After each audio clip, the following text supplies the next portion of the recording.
सभी को नमस्कार।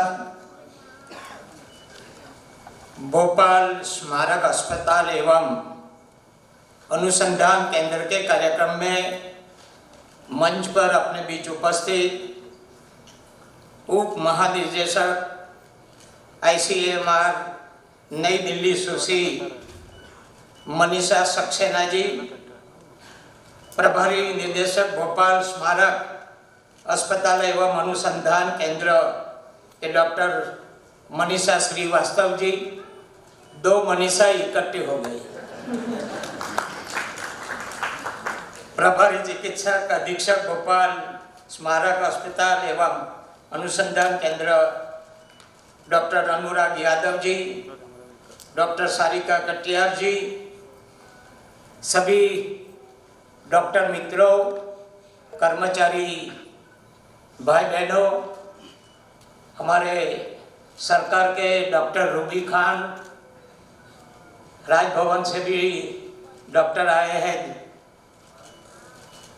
और यहाँ उपस्थित महानुभावों, भाइयों और बहनों, पत्रकार मित्रों, आकस्मिक चिकित्सा केंद्र का लोकार्पण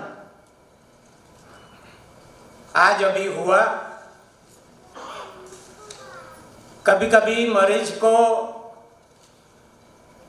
तात्कालिक चिकित्सक की जरूरत होती है, इमरजेंसी। कुछ भी रास्ते में हुआ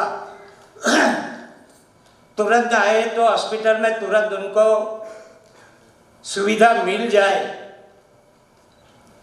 कई ऐसे प्रसंग होते हैं कि तुरंत ट्रीटमेंट होने से बहुत बड़ी राहत भी हो जाती है, कभी कभी जीवन दान भी मिल जाता है।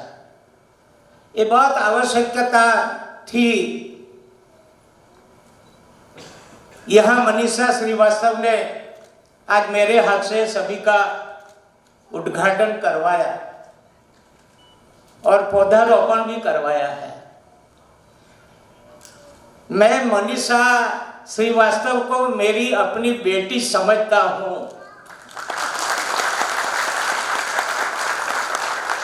और बेटी जब भी प्रगति करती है तो उनके जो वडील होते हैं उनको गौरव होता है कि मेरी बेटी ने इतना अच्छा काम कर दिया। ऐसी मेरी रूबी है, मेरी बेटी है, प्रियंका है, मेरी बेटी है। सभी सेवा में जो लगे हुए हैं उनके साथ सीधा संबंध हो जाता है, सीधा संबंध हो जाता है। और ऐसे कार्यक्रम में जब भी आता हूं तभी अति आनंद होता है, क्योंकि सेवा का माध्यम है ये। यहाँ कुछ न कुछ जो आते हैं मरीज अपने ट्रीटमेंट के लिए आते हैं और अच्छे होकर जाते हैं, तो सभी जिसने जिसने ड्यूटी बजाई है उसको अंदर से और दुआ भी देके जाते हैं कि हम ये हॉस्पिटल में आए, ये दवाखाने में आए और आज हम अच्छे होकर जा रहे हैं। और ये बहुत जरूरी होता है। जैसे जैसा समय बदलता है ऐसे ऐसे नई नई टेक्नोलॉजी भी आती है, नई नई सुविधा भी आती है। उसका पूरा उपयोग करके हम मानव सेवा करते बहुत बड़ी बात है, बहुत बड़ी बात है। इसलिए मेरे को जो सेवा के माध्यम में पड़े हुए सब मेरे अपने जैसे लगते हैं, इसलिए मैं ये सब बेटियों को बधाता हूँ। भोपाल स्मारक अस्पताल एवं अनुसंधान केंद्र जो विगत 23 वर्षों से भोपाल गैस त्रासदी पीड़ितों की सेवा में रत है, मैं आकर मुझे हार्दिक प्रसन्नता हुई है। मैंने बताई आपको, मुझे जानकर हर्ष हुआ कि केंद्र सरकार ने BMHRC में मध्य प्रदेश का पहला CBRN मेडिकल मैनेजमेंट सेंटर बनाने का निर्णय लिया है। इसके लिए मैं केंद्र सरकार का बहुत आभार ज्ञापित करता हूं। मुझे बताया गया कि सेंटर के बनने से भोपाल गैस त्रासदी जैसी औद्योगिक आपदाओं, अन्य न्यूक्लियर आपदाओं से पीड़ित अनुवांशिक और रक्त विकारों के मरीजों को विशिष्ट उपचार की सुविधा भोपाल में ही मिलने लगेगी। मुझे बताया गया कि अगले वर्ष से BMHRC ने 100 सीटों का MBBS पाठ्यक्रम भी की शुरुआत हो जाएगा। प्रदेश में चिकित्सकों की कमी को दूर करने की दिशा में यह महत्वपूर्ण कदम होगा। आशा है कि चिकित्सालय उन्नयन के इन प्रयासों से भोपाल के साथ ही प्रदेश के अन्य दूर दराज इलाकों में मरीजों को बेहतर स्वास्थ्य सेवा मिलेगी। मुझे बताया गया कि आज से शुरू की गई आकस्मिक चिकित्सा इकाइयों में रोगी की गंभीरता के अनुसार उपचार की व्यवस्थाएं की जाएगी। मरीजों की स्वास्थ्य स्थिति के आधार पर उन्हें तत्काल रेड जोन, येलो जोन और ग्रीन जोन में चिन्हित कर जल्द और बेहतर इलाज प्रदान किया जाएगा। स्वच्छता चिकित्सालय का आधार होती है। खुशी है कि अस्पताल प्रबंधन में साफ सफाई के प्रति जागरूकता बढ़ाने गांधी वेदिका का भी निर्माण किया है। अभी वहां भी हमने उद्घाटन करके हम आए। गांधी वेदिका में मरीजों के रिश्तेदार के बैठने की व्यवस्था भी वहां किया है। मुझे उम्मीद है कि रोगियों की परिजन वेदिका में गांधी जी के जीवन दर्शन और विचारों से प्रेरणा लेकर स्वच्छता के प्रति जागरूक और आग्रही बने। 1 तारीख को स्वच्छता दिन सारे भारत में मनाया गया। आपने टीवी पर भी देखा, प्राइम मिनिस्टर भी खुद सफाई कर रहे थे। यहाँ भी कार्यक्रम हुआ। और ये स्वच्छता की कितनी आवश्यकता है। जहां ने तहां गंदगी देखो तो कई रोग ऐसे ही आ जाते हैं गंदगी की वजह से। अगर जीवन में एक दिन का कार्यक्रम नहीं मगर 365 दिन स्वच्छता है बहुत जरूरी है। और मैं समझता हूं बाहर की सफाई तो ठीक मगर अपनी शरीर की भी स्वच्छता रखने की बहुत जरूरत है। शरीर के साथ मन की स्वस्थता की बहुत जरूर है भैया। अगर मन में स्वच्छता होगा तो किसी के लिए दुर्भाव नहीं, किसी के लिए ईर्ष्या नहीं, किसी के लिए सबके लिए प्रेम। और प्रेम ज्यादा अच्छा जीवन में काम आता है। ये मेरा खुद का अनुभव है। प्रधानमंत्री श्री नरेंद्र मोदी जी की मंशा सबके लिए स्वास्थ्य के लक्ष्य की सफलता के लिए जरूरी है कि बेहतर स्वास्थ्य सुविधा वंचित और पिछड़े क्षेत्र तक पहुंचे। दूर तक जाना चाहिए स्वास्थ्य की। तो हम सकते हैं कि भाई हम सेवा के माध्यम में पड़े हुए हैं। मैं चाहूंगा कि भोपाल मेमोरियल अस्पताल का प्रबंधन और चिकित्सक इस दिशा में पहल करें और पीड़ित मानवता की सेवा का आदर्श प्रस्तुत करें। चिकित्सा सुविधाओं की गैस पीड़ितों और उनके आश्रितों तक पहुंच सुनिश्चित करने के लिए पंजीकरण का कार्य शिविर लगाकर भी किया जा सकता है। चिकित्सालय द्वारा सिकल सेल रोग उपचार और पुनर्वास के संबंध में किए जा रहे प्रयास को भी मैं बहुत सराहना कर रहा हूँ। आखिरी समय सब बच्चे खड़े रहे थे प्ले कार्ड लेकर, उसमें लिखा था सिकल सेल एनीमिया अवेयरनेस। जागृति की बहुत जरूरत है। अभी कार्यक्रम सरकार ने शुरू किया है, इसलिए सभी गांव में 20 डिस्ट्रिक्ट में मध्य प्रदेश में काम चल रहा है। नहीं तो पहले पेरेंट्स को मालूम नहीं था कि सिकल सेल हमारे घर में है। ये सिकल सेल एनीमिया अनुवांशिक है। पेरेंट्स में होगा तो बच्चे में आएगा आएगा आएगा।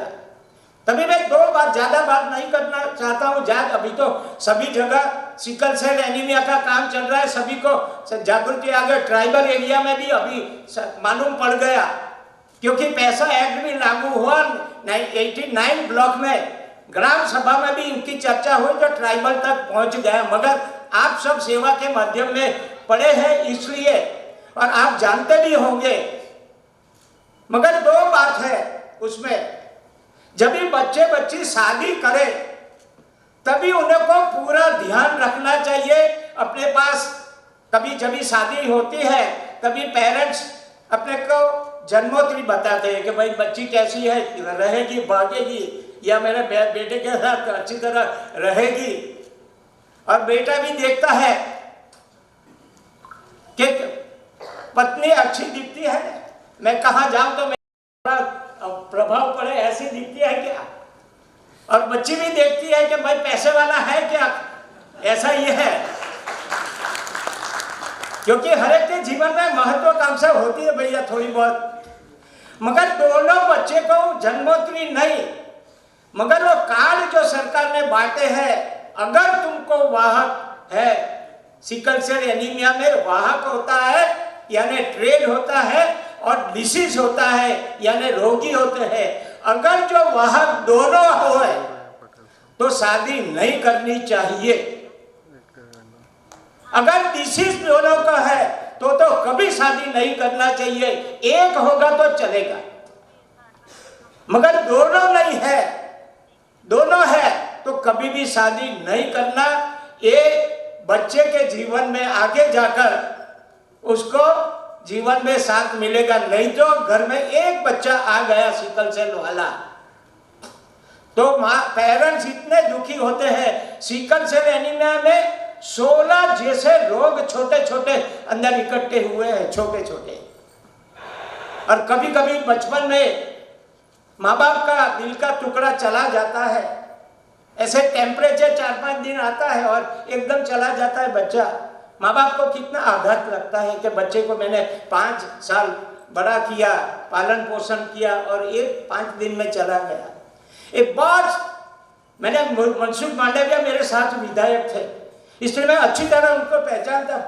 यहाँ भी मैंने जो विश्व सिकल सेल को दिन का आग्रह करके मैं बुलाया था यहाँ कि आप आओ, आपका तो आरोग्य विभाग बहुत बड़ा है, मगर कोरोना से भी, मैं समझता हूँ कोरोना से भी खराब ये सिकल सेल ट्राइबल लोग में है।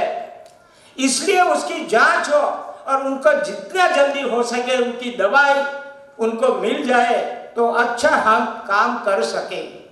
दूसरी बात है, जब भी माँ बेटी के पेट में गर्भ होता है तभी जांच हो जाए तो भी अपने कोई राहत हो सकती है। और बच्चा जन्मने से 72 घंटे में जो कोई इलाज हो जाए तो भी बच्चे को हम राहत दे सकते हैं। इसलिए मैं जहां भी जाता हूं आग्रह करता हूं कि भैया अवेयरनेस लाए, इसकी जांच करवाइए, इसका जितना दवाइयाँ देनी हो दवा देने का शुरू कर दे। मैं बहुत अब यहाँ आकर मेरे को बहुत आनंद हुआ कि यहाँ सिकल सेल के लिए भी सुविधा उपलब्ध कराई गई है। इसलिए मैं बहुत बहुत यह आयोजन को बहुत बहुत धन्यवाद देता हूँ। मरीजों के स्वास्थ्य लाभ और उनकी बेहतरी के भाव को केंद्र में रखकर कार्य करने के साथ उनके प्रति सहानुभूति और संवेदनशीलता बहुत जरूरी है। मैं कभी कभी डॉक्टर को बोलता हूँ, जब भी आपके पास मरीज आए तो समझो मेरा भाई आया है, मेरे पिताजी आई है, मेरी बहन आई है मेरे सामने इलाज के लिए। उसी भाव से उसको जांच करो। अंदर का जो भाव है वो सामने वाला मरीज को आधा अच्छा कर देगा। उसकी अच्छी तरह पूछो, उसकी जांच करो, उसको 50% निराश हो जाती है कि बहुत अच्छी तरह मेरे को डॉक्टर ने पूछा। मेरे जब मैं दाखिल हुआ तभी बहुत अच्छी तरह मेरे को नर्स ने ट्रीटमेंट दिया। जो पियून था भी बहुत अच्छी हमारा सेवा किया। तो मैं समझता हूं कि वो अच्छा ही होके जाएगा। ये सब अंदर की बात है, संवेदना की बात है, मन की बात है। मरीजों के ऊपर साइकोलॉजी जो होती है ना, वो साइकोलॉजी का जो तरीका है कि उसको ऐसा लगता है कि हमको बहुत अच्छी तरह डॉक्टर ने देखा और नर्स ने हमको ट्रीटमेंट अच्छी की, अच्छी तरह हमने पियून ने भी हमको सेवा दी है, आया ने सेवा दी है। ऐसे भाव जो निकलते हैं, भाव के तरफ से आदमी अच्छा होते जाता रहता है और बाहर जाकर कोई पेपर की जरूरत नहीं है, वही प्रचार करेंगे कि जाओ हॉस्पिटल ये बहुत अच्छी है। मैं एम्स में कई बार गया हूँ, मनीषा जी वहाँ थी, मैं पहले गया पहली बार, तभी और आज की बात मैं कर रहा हूँ, तो कुछ रैली होती है उसी तरह मरीज आते हैं, कहाँ कहाँ से दूर दूर से आते हैं, क्योंकि उस एम्स में विश्वास पड़ा हुआ है कि यहाँ जो आएगा वो अच्छा होकर जाएगा, इसलिए लोग वहाँ दूर दूर से आते हैं। यही मैंने यहाँ भी देखा, आज कई सुविधा में लोग खड़े रहे थे, इसलिए मैं समझता हूँ ये भी संकुल जो है इसी तरह का है। और जीवन में बहुत, मैं ऐसा कहता हूँ कि बहुत पेशेंट आए, ऐसा नहीं कहता हूँ, मगर जो आए वो अच्छे होकर जाए, ऐसी मेरी बहुत बहुत शुभकामना है। हर एक को मेरी अंदर की गहराई से आप सभी को बहुत बहुत बधाई देते हुए आज के कार्यक्रम में केंद्र से भी आई है मनीषा, अभी बात हुई थी, मैं बड़ौदा पहली थी,